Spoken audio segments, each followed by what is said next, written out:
성경을 보면 믿음의 사람들을 일컬어서 몇 가지 이름을 지어주고 있습니다. 죄와 구별된 이름으로 거룩하다 하여서 성도라고 부르기도 하고, 또 하나님의 나라 백성이라고도 하고, 하나님의 자녀라고도 하고, 또 오늘은 그리스도인이라고도 부릅니다.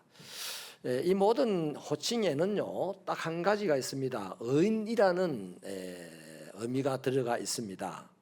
여러분, 우리가 뭐 죄가 없고 우리가 훌륭하고 우리가 남보다 더 완벽해서 의인이 아니고, 우리는 예수를 믿는 것 때문에 의롭다 인정을 받은 사람들이죠.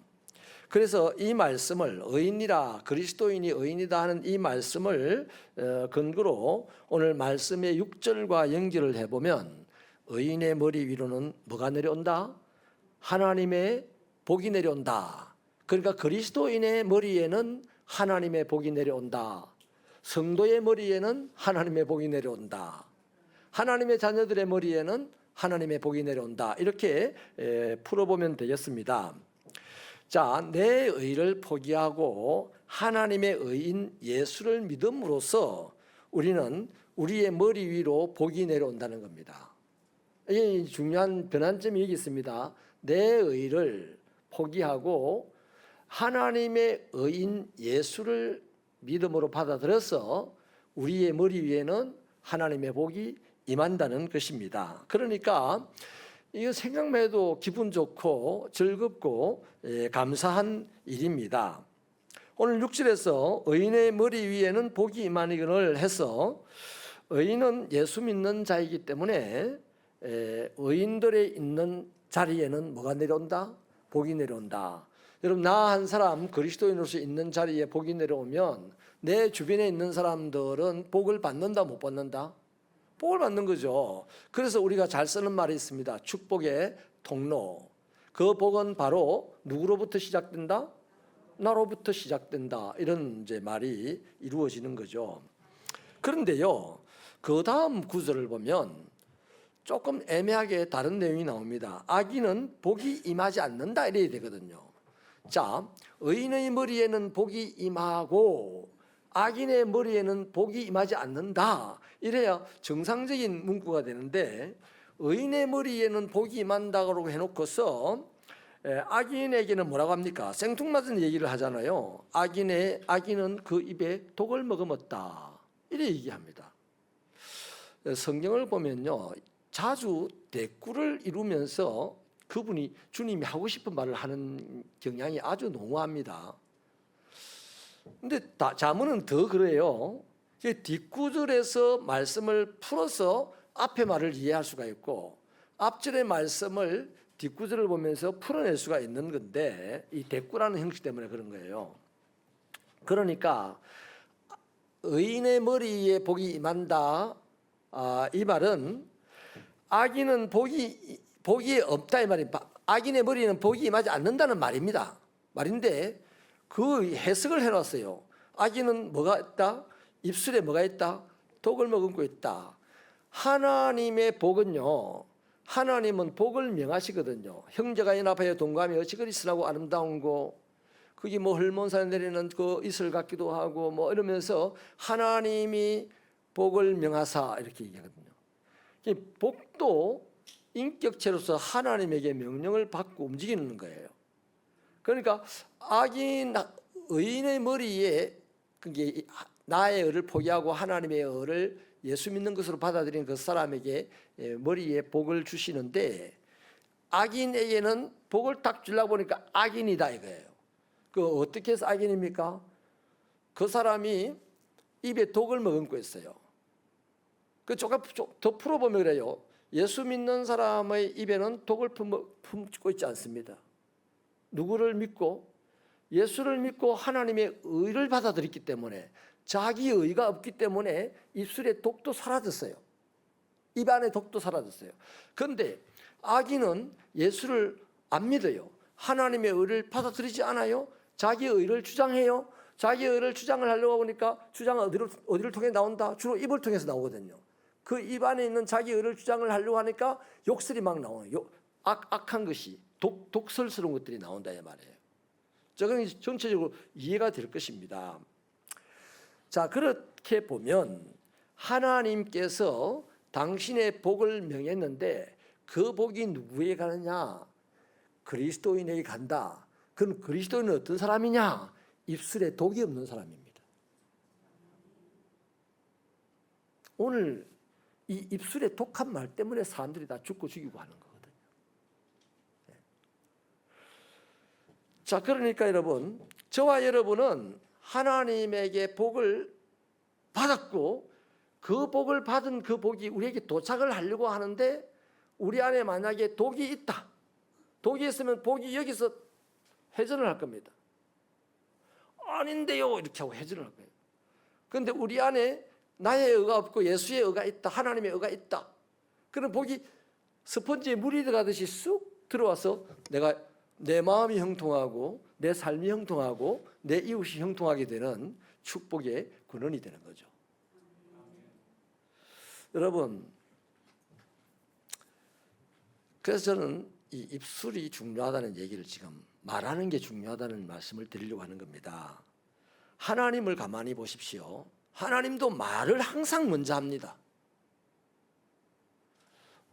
성부, 성자, 성령님이 우리가 우리를 닮은 사람을 만들자 이렇게 하고 사람을 만들었어요.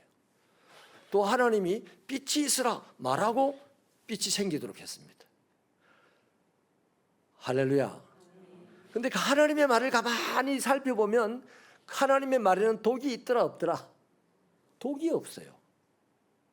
그 저와 여러분은 하나님의 백성이고 하나님의 자녀고 성도고 그리스도인이면 아버지 자녀로서 아버지를 닮아야 돼요? 이웃집 아저씨를 닮아야 돼요? 아버지 닮아야 되잖아요. 그래서 입술에 독이 없는 하나님을 닮았으니 하나님의 복은 그 자식에게 들어가는 게 당연하다 이 말이죠. 네. 자, 그런 차원에서요 오늘 말씀을 좀 빨리 마쳐야 되겠는데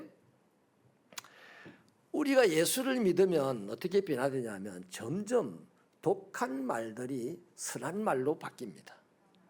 불평하고 원망하고 시기하고 질투하고 욕하고 이렇게 주로 말을 많이 하던 우리들이었는데 왜? 내 의만 안에 있으니까.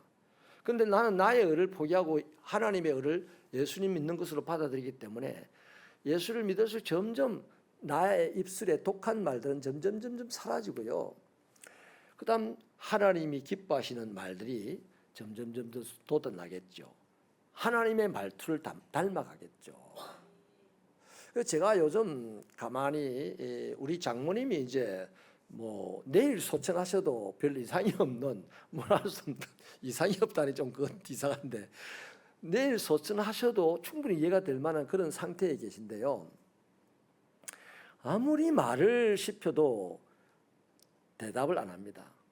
입을 꼭 다물고 말을 안 해요. 그걸 보면서 말씀이 좀 생각이 납니다. 우리 장모님이 젊었을 때 말투를 제가 알거든요.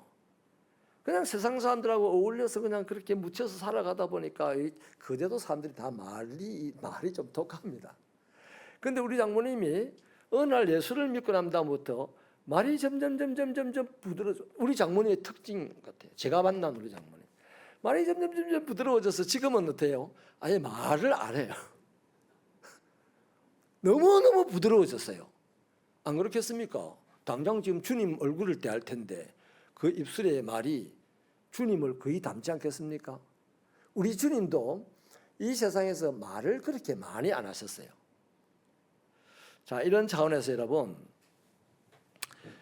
하나님의 의를 예수 믿는 것으로 받아들인 우리가 하나님의 자녀요 그리스도인이라면 우리의 입술에 이 말 때문에 이미 하나님은 복을 보냈습니다. 우리 입술에 이 말 때문에 복이 내 안으로 들어와서 내가 누리기도 하고 우리의 이 말 때문에 내 앞에서 머물거리기도 하는데 따라합시다. 말은 에너지다. 말은 선한 쪽으로도 에너지이고 악한 쪽으로도 에너지입니다. 그래서 이 말이요 절대로 사라지지 않습니다. 제가 어릴 때 시골에서요 이런 일이 있었습니다. 지금 그건 제가 이해가 돼요. 이 시골의 우물가에 한 집이 있는데 그 집에 별명이 복지라는 별명을 가진, 복이라는 별명을 가진 할아버지가 살았는데 할머니하고 살았어요. 근데 두 분이 이제 연로하셔서 늘 살기 때문에 도란도란 이렇게 뭐 대청 마루에 앉아서 이렇게 얘기를 하고 우리 지나가면 그랬거든요. 또 하토도 두 분이 잘 치고. 근데 배가 너무 불러가지고 이제 보고 할아버지 하토 친다 하고 뭐 보고 할아버지 뭐 한다 이렇게 했는데, 이제 그 할아버지가 돌아가시고 할머니가 부산 이제 자식들 곁으로 갔어요. 빈집이었습니다. 한 몇 년 지났는데 동네 소문이 나기를 밤에 그 할아버지 하토 치는 소리가 난대. 사람들이 그를 지나가는 게 이제 무섭다는 그런 거죠. 밤에 이제 물 들어가잖아요.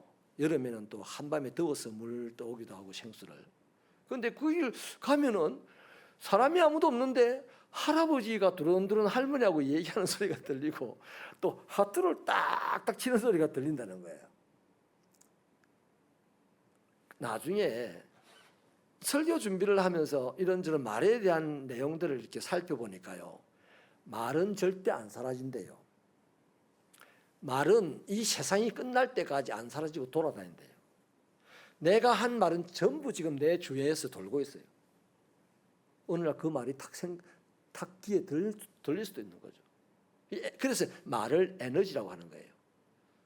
이게 심리학적으로든 과학적으로든 물리학적으로든요, 이 말이 이제 어떠냐면 내가 선한 말을 하고 축복의 말을 하고 하나님의 의가 나오는 말을 이렇게 하는 사람들에게 이 말이 안 없어지고 에너지로 돌면 상대방이 그 사람을 보는 순간, 그 사람의 말을 듣는 순간 그 사람의 마음에 선한 에너지가 작용을 하는 거예요. 살아갈 용기가 생기고 마음이 부드러워지고 편안해지고, 말을 굳이 안 해도 그 에너지 때문에 그런 걸 이제 느끼게 되는 거죠. 그래서 괜히 그 사람이 좋아요. 그래서 그 사람하고 같이 있고 싶어지는 거죠. 그런데 내가 평상시에 입안에 독한 말을 막 쏟아놓고 불평하고 원망하고 욕하고 싸우고 뭐 비난하고 저주하고 이런 소리를 입에 막 달고 다니는 사람들은 그 말이 자기 입으로 나가서 없어진 게 아니고요, 멀리 가지도 않는데 자기 주변에서 맹 돈대. 에너지로 오는 거예요. 그런데 그런 사람들하고 만나게 되면 느껴지는 거죠. 부담스러워지고 강압적이면 빨리 자리를 피하고 싶고, 또 그 사람의 말을 듣는 순간에 내 마음에 뭔가 칼로 찌르는 같이 아프고 뭐 이런 것들이 다 에너지라는 겁니다. 여러분, 이제 말씀의 결론을 맺겠습니다. 오늘 말씀에 뭐라고 합니까? 굉장한 말씀을 하는데요, 지금 계속 입술과 혀, 뭐 말 이런 것들을 하다가 본문 11절을 같이 한번 읽어볼까요? 11절 시작.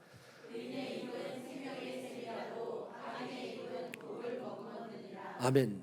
여기 의인의 입이 뭐라고 그래요? 생명의 샘이래요. 예수님의 입에서 나오는 말로 우리가 다 살게 됩니다. 그렇죠? 하나님의 입으로 나오는 말로 세상이 다 창조가 됩니다. 유지가 됩니다. 그러므로 그 예수님을 구주로 믿고 그 하나님을 아버지라고 부르는 저와 여러분들의 입은 뭐가 된다? 생명의 샘이 돼야 돼. 밥 먹는 목구멍이 아니라, 포도청이 아니라 생명의 샘이 돼야 됩니다. 우리 입술은. 그래서 어제부터 시작된 이 추석 연휴에는 보다 더 평상시 만나는 사람들보다 다양한 사람들을 만나게 될 거고, 특별히 가장 보고 싶던 내 가족, 내 친지, 내 자녀들을 만나게 될 텐데, 여러분의 입술이 생명의 샘이 되기를 축원합니다. 기도하시겠습니다.